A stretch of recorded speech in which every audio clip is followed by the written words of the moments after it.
Imagine tiny penguins navigating rush hour traffic. In a small New Zealand town, this isn't a joke. It's a daily reality for little blue penguins trying to reach their nests.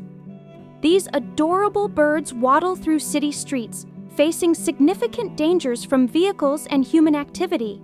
To protect them, dedicated volunteers now serve as nightly crossing guards.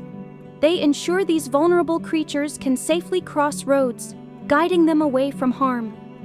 This simple act highlights how human communities can coexist responsibly with wildlife.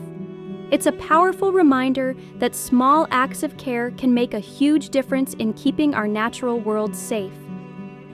Share this story to inspire more thoughtful coexistence and subscribe for more incredible wildlife tales.